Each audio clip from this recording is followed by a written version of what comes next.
You may think it's strange that now we're talking about informational speeches or speeches to inform.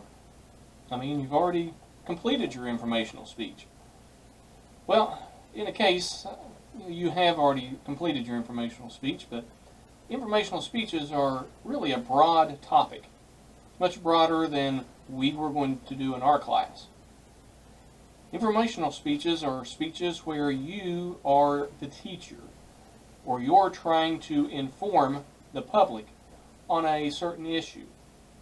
And there's different types of informational speeches that we can do and that you may do in other classes or once you graduate. So let's take a look at a few. With informational speeches, we have different types of speeches. There are speeches about objects. This could be maybe something that you have. Maybe it is you collect something. Maybe you collect stamps, or you collect Hot Wheels cars or Matchbox cars.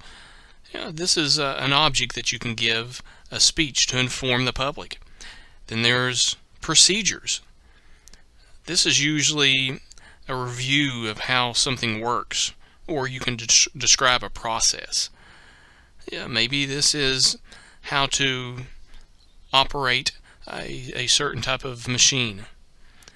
Maybe it's how to use certain type of apps. I know there's always different types of computer programs and computer software that needs to be described. Then there's a speech about people. This could be famous people. It could be somebody in your family that you want to talk about. And there's speeches about events. This could be the event at Pearl Harbor, or 9/11, or maybe your birthday, an event, something that happened on your birthday or at Christmas. And then speeches about ideas. These are very broad and abstract principles. It could be a speech about communism or socialism. All of these, from objects to ideas, this is a very broad topic. But as a speech to inform, that is our goal, is to try to inform. Remember now, this is different than trying to persuade somebody.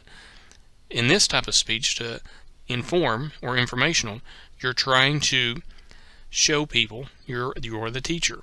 And the way that you show people these new objects or procedures, you have to speak with clarity. You have to work on your vocal delivery. And you have to think like an adult learner. There's different ways that adults learn than children learn. Adults learn through experience and learn through stories. And you also have to think about your conclusion. We've talked about the importance of a good introduction and conclusion. Well, these fall into play with speeches to inform, because it's a story. Think of your informational speech like something you would see on the Discovery Channel or on the Learning Channel.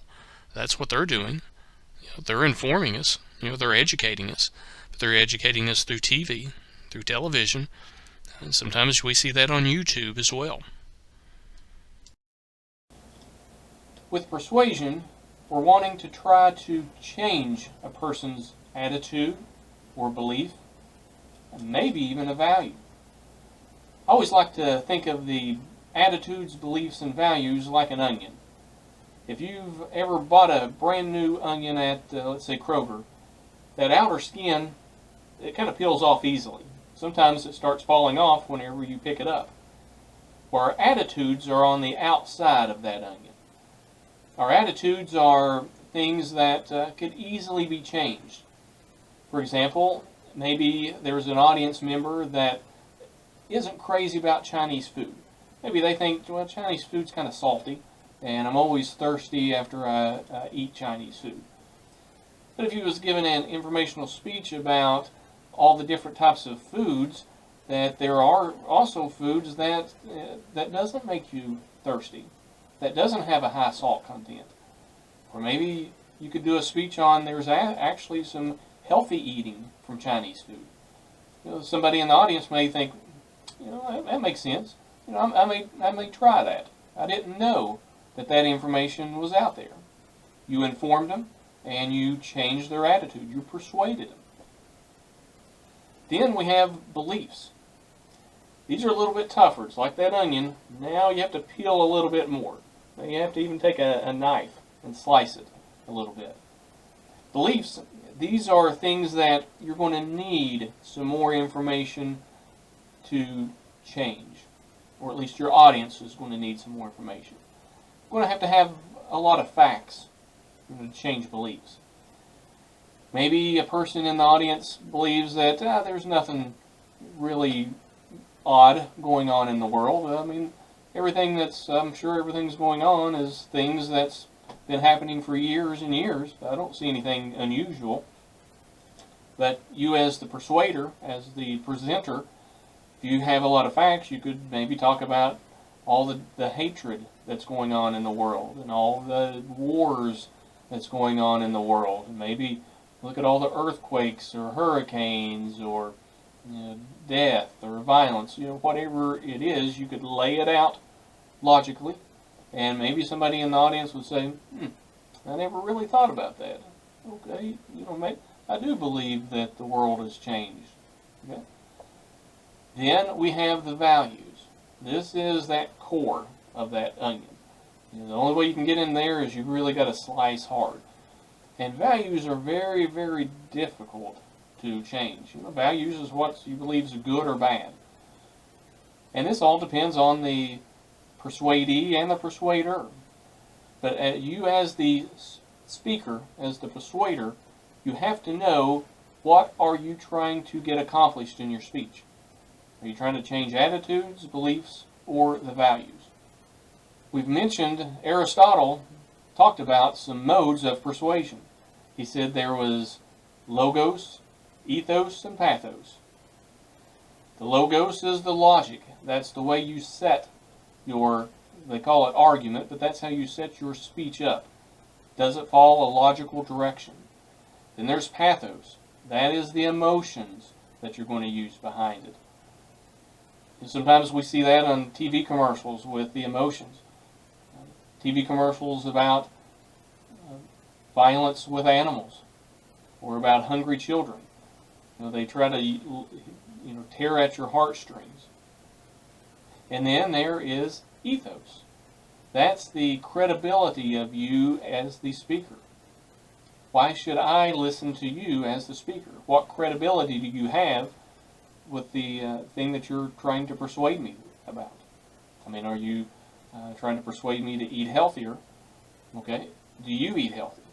And if you do, then I can say, okay, they've got credibility. They practice what they preach.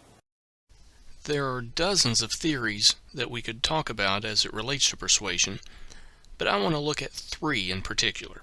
The first one is the elaboration likelihood model, or we call it the ELM. This is what we use for persuasion. It's a theory that people can be persuaded by logic, evidence, and reasoning, or through a more peripheral route that may depend on the credibility of the speaker, the sheer number of arguments presented, or emotional appeals. So the ELM is actually split into two different routes. There's the direct persuasion route, which is more logical. This is where you'll listen and critically examine the evidence and the arguments. If you're going to buy a new car, maybe you're looking at the gas mileage, the safety. Maybe you're looking at what other people said about the car. You're looking at more of a logical method. But then there is the indirect persuasion route, and this is more emotional. This is the persuasion that occurs as a result of factors peripheral to a speaker's logic and argument, such as the speaker's charisma or emotional appeals. Maybe you want to buy that car, or you saw a television ad that had one of your favorite movie stars. Or maybe you just like the looks of the car. You think it looks neat. The commercial showed this particular car and looked like the actresses were going to a special event. Maybe you thought that looks sophisticated, I'd like that. Or they showed that car doing some off-roading. Maybe you just liked that particular thing on the commercial. So you look more for the emotional appeal. And a lot of us will hopefully combine both, to make a decision. And the persuaders, they know that. If any of you are majoring in marketing, marketing agents are taught this. This is what we see in magazine articles and YouTube commercials. They use one or both of these routes. Next, we have cognitive dissonance. This is the sense of mental discomfort that prompts a person to change when new information conflicts with previous organized thought patterns. We see this a lot in smoking cessation commercials. Have you noticed that they will tell you something about smoking? Let's just say that you're a smoker and you hear some more information about lung cancer. Some of the commercials you see on YouTube or on television, they'll show a person that's on oxygen. If that makes you uncomfortable, that's what cognitive dissonance is supposed to do. It's supposed to make you uncomfortable and make you rethink. They're trying to persuade you to go another direction. Now, there's different things that we can do as listeners. If we hear something that's uncomfortable to us, we may just discredit the source. We can do this with politics, or we may try to reinterpret that message. Let's think if it was about smoking. I could say, well, my grandfather, he smoked and lived to be 95 years old. Okay. Or we may seek new information. We might want to see if somebody else, another doctor, says that. Or we may just stop listening. We may just turn it off and say, well, it's my own decision, and I'll continue to believe the way that I believe. Either way, persuaders are going to try to persuade us to change our beliefs or our attitudes. And finally, we have Maslow's. This is called Maslow's Hierarchy of Needs, and you'll see this if you're a nursing student or educational student, and many of you have probably seen this in psychology. This pyramid, it starts at the bottom, and this is our physiological needs, then it goes to safety, and love and belonging are also called our social needs, then esteem, and the top is self-actualization. So let's say if you're a teacher, and you're trying to teach students, well, their very bottom needs has to have already been met. Food, let's say. If a child comes in that's hungry, well, you can't teach them anything. They need food. And then there's safety. Safety, again, with the child. Maybe they don't have a safe home, or maybe they're being bullied at school. Well, if they're being bullied and they are hungry, there's no way they're going to learn. Once one stage is satisfied, you can move to the next stage. If they've got food, then you can move up to safety. If they feel safe, then you can move up to love and belonging, or their social needs. But I want you to think of this when it comes to persuasion. What are you trying to get your audience to be persuaded? What is your goal? Let's think of advertisements. If an advertisement was about a security system for your home, which one of those do you think that they're looking at? Okay, probably safety. Or let's say it's an advertisement to be in the Marines or to be a Air Force pilot. Well, they're probably going for self-actualization. They want you to be the very best that you can be, or go to Harvard or someplace like that. Whichever level they're going for, it's up to us as the persuadee, to understand what they're trying to get us to do, and then when we're persuading somebody, what are we going to look at? Are we, when we're trying to persuade somebody? Politicians do this all the time. They want to try to get one of those levels, and they want to really try to pound in one of those levels. Every commercial that you watch on YouTube or on television, they're usually looking at one or more of these levels here at Maslow's.